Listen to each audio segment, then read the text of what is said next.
हस्तारं दातारं सर्वसम्पदां लोकाभिरामं श्रीरामं भूयो भूयो नमाम्यहं कृष्णाय वासुदेवाय देवकी नन्दनाय नमः नन्दगोपकुमाराय गोविन्दाय नमो नमः अहलगिल्लेन इறையுமென்னு அலர்மேல் மங்கை உரை மார்பா நிகரில் புகழாய் உலகம் மூன்றுடையாய் என்னை ஆழ்வானே நிகரில் அமரர் முனிக்கணங்கள் விரும்பும் திருவேங்கடத்தானே புகழ் ஒன்றில்லா அடியே நீ நடி கீழ் அமர்ந்து புகுந்தேனே சிந்துர செம்பொடி போல் திருமாலிருஞ்சோலை எங்கும் இந்திர கோபங்களே எழுந்தும் பரந்திட்டனவாய் மந்தரம் நாட்டு என்று மதுர கொழுஞ்சாறு கொண்ட சுந்தர தோளுடையான் சுழல இன்று இந்துங்களோ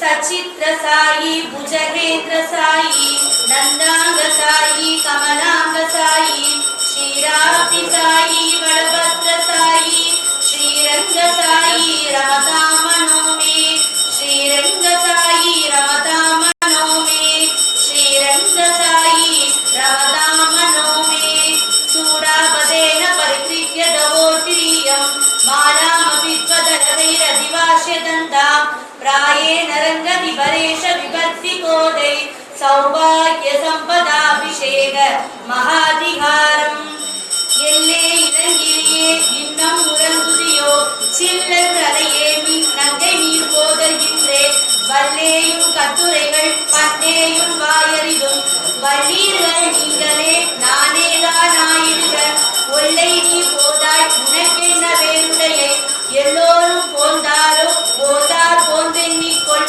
வல்லானை கொன்றானை மாற்றானை மாற்றளிக்க வல்லானை மாயனை பாடேலோ எம்பாவாய் வல்லானை மாயனை பாடேலோ எம்பாவாய்.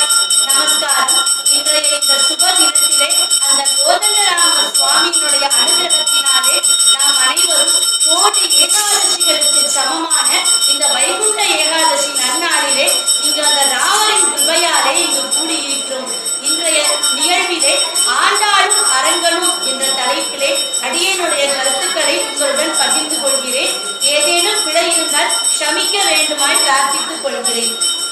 ஆண்டாளும் அரங்கனும் ஆண்டாளால் அரங்கன் ஏற்றம் பெற்றானா அல்லது அரங்கனால் ஆண்டாளை ஏற்றம் பெற்றானா என்று கேட்கும் அளவிற்கு ஒரு நல்ல ஆகர்ஷமான தம்பதிகள் எப்படி வாழ வேண்டும், ஒரு உயர் வைராக்கியம், நான் அந்த பரந்தாமனையே திருமணம் செய்து கொள்வேன் என்ற ஒரு வைராக்கியம் அந்த ஆழ்வார்கள் பன்னிருவர்களும் ஒரே பெண் அரசியாக இருந்து எப்படி மதுரை மீனாட்சி இங்கு பட்டத்து அரசியாக இருக்கிறாரோ அதுபோலவே ஆண்டாள் நாச்சியாரும் ஸ்ரீவில்லிபுத்தூர் மட்டுமல்ல இந்த உலகம் முழுவதற்குமே ஒரு பட்டத்து அரசியாக இருந்து தென்குலத்திற்கெல்லாம் ஒரு எடுத்துக்காட்டாக இருக்கிறார்.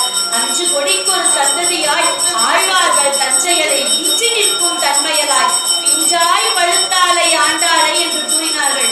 5 வயது சிறு குழந்தை அரங்கனையே விரும்புகிறார் என்றால் அவருடைய பக்தி நெறி எவ்வளவு தாற்பயமானது என்பதை நாம் புரிந்து கொள்ள வேண்டும். ஆகையினால் தான் ஆண்டாளும் அரங்கனும் என்ற தலைப்பினை இன்றைய தினத்திலே அடியே தேர்வு செய்ததற்கான ஒரு காரணம், மேலும் மார்கழி மாதம் என்றாலே மாஷானா மார்கசீர் சோகம் என்று பகவத்கீதையிலே கண்ண பரமாத்மா கூறியிருக்கிறார். 12 மாதங்கள் இருந்தாலும் மாதங்களில் நான் மார்கழியாக இருக்கிறேன் என்று கண்ண பரமாத்மாவே கூறியதனால்தான் இந்த மார்கழி மாதத்திற்கு தனுர் மாதத்திற்கு அவ்வளவு விசேஷம் இருக்கிறது. எல்லா மாதங்களிலும் நாம் சுப தினங்கள் எல்லாம் செய்வோம், அது நம்முடைய விருப்பப்படி அமைகிறது. ஆனால் ஒரு சில மாதங்கள் மட்டும் இறைவனுக்காகவே நாம் சமர்ப்பித்து விடுகிறோம். அப்படிப்பட்ட மாதங்கள் தான் புரட்டாசி மாதமும் சரி, மார்கழி மாதமும் சரி.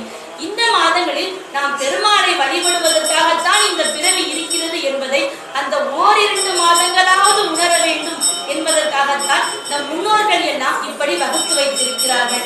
இன்றைய தினம் நாம் வைகுண்ட ஏகாதசியை கொண்டாடி வருகிறோம். வைகுண்ட ஏகாதசி என்றால் என்ன, எதனால் இன்றைய தினம் உருவானது, இவ்வளவு தாற்பயம் எதற்காக என்று அறிந்து கொள்ள வேண்டும். முரண் என்ற ஒரு அசுரன் பலருக்கும் தீமை செய்து வந்தான். ஆகையினால் அனைவரும் மகாவிஷ்ணுவிடம் சென்று முறையிட்டார்கள். மகாவிஷ்ணு முரனுடன் போரிட்டார். மகாவிஷ்ணு அந்த முரனுடன் போரிட்டு முரனையே தோற்கடிக்க செய்தார்.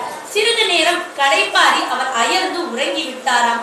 அப்பொழுது முரண் மீண்டும் தூங்கி இருந்த மகாவிஷ்ணுவை தாக்க வேண்டும் என்று வந்தார்.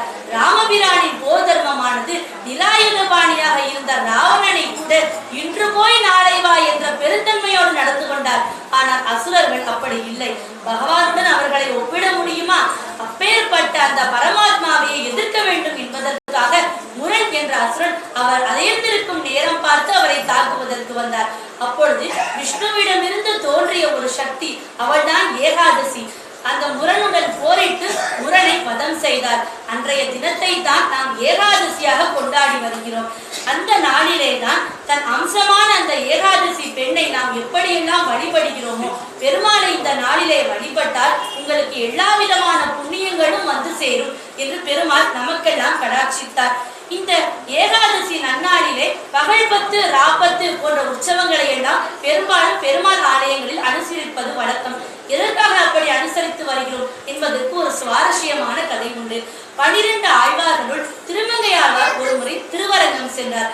அங்கு இருக்கக்கூடிய ரங்கநாதரிடம் ஒரு விண்ணப்பம் வைத்தார். சுவாமி, நம்மாழ்வார் எனும் மிகப்பெரிய ஆழ்வார் மிக அழகான தேனிலும் இனிய பாசுரங்களை எல்லாம் உண்மை பற்றி அவ்வளவு அழகாக அணுவுக்கு அணுவாக ரசித்து பாடியிருக்கிறாரே, அவற்றையெல்லாம் நீங்கள் விண்ணப்பம் செய்தருள வேண்டும் சுவாமி என்று பணிவுடன் கேட்டருளினார். நாமெல்லாம் பெருமாள் நம்மும் கடாட்சித்தார் என்றால் எனக்கு அது வேண்டும் இது வேண்டும் என்று கேட்போம். திருமங்கையாழ்வார் எவ்வளவோ அழகான பாசுரங்களை எல்லாம் பாடியிருக்கிறார். ஆனாலும் கூட அவர் என்னுடைய பாசுரங்களை எல்லாம் நீங்கள் விண்ணப்பம் செய்தருள வேண்டும் என்று கேட்டிருக்கலாம். அப்படி அவர் கேட்கவில்லை. நம்மாழ்வாரினுடைய பாசுரங்களை நீங்கள் விண்ணப்பம் செய்ய வேண்டும் என்ற ஒரு வேண்டுகோளை விடுத்தார். அதனால்தான் அந்த 10 நாட்கள் ஏகாதசிக்கு பிறகு வரும் 10 நாட்களை ராப்பத்து என்ற உற்சவமாக வைத்து அப்பொழுது நம்மாழ்வாரினுடைய அந்த திருவாய்மொழி போன்ற பாசுரங்களை எல்லாம் சுவாமி விண்ணப்பம் செய்வதாக திருமங்கையாழ்வாருக்காக இந்த வழக்கமானது தொடர்ந்து நடைபெற்றது. அதனை போலவே நாதமுனிகள் 4000 திவ்ய பிரபந்தத்தை அரும்பாடுபட்டு தொகுத்து இன்று நமக்கு 4000 திவ்ய பிரபந்தம் கிடைப்பதற்கு காரணமாக இருந்த நாதமுனிகள் திருவரங்கத்திற்கு சென்றார். அப்பொழுது இந்த ராப்பத்து உற்சவங்களை எல்லாம் சேவித்தார். அவர் பெருமாளிடம் விண்ணப்பம் செய்கிறார். நம்மாழ்வாரினுடைய பாசுரங்களை நீங்கள் இந்த ராப்பத்திலே விண்ணப்பம் செய்து வருகிறீர்கள். மற்ற ஆழ்வார்களினுடைய பாசுரங்களையும் நீங்கள் விண்ணப்பம் செய்தருள வேண்டும் சுவாமி. நீங்கள் அதை கேட்க கேட்கத்தான் எங்களுக்கு இங்கு அருள் கூடிக்கொண்டே இருக்கும். ஆகையினால் தயவு செய்து நீங்கள் விண்ணப்பம் செய்தருள வேண்டும் என்று நாதமுனிகளிடம் கேட்கிறார். உடனே திருவரங்கநாதன், சரி, ராப்பத்து போக வைகுண்ட ஏகாதசிக்கு முன்பு இருக்கக்கூடிய அந்த 10 திருநாட்களை பகல் 10 என்று வைத்துக் கொள்வோம்.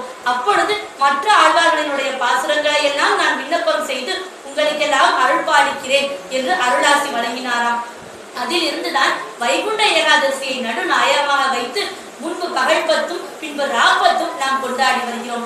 ஆண்டாள் பிறந்த இடமான ஸ்ரீவில்லிபுத்தூரிலே இந்த பகல் 10 துவங்கும் பொழுது பச்சை பரப்புதல் என்ற ஒரு நிகழ்வு மிக அழகாக நடைபெறும். அடியேனுக்கு அந்த திருவள்ளிபுத்தூரிலேயே பிறந்து வளரக்கூடிய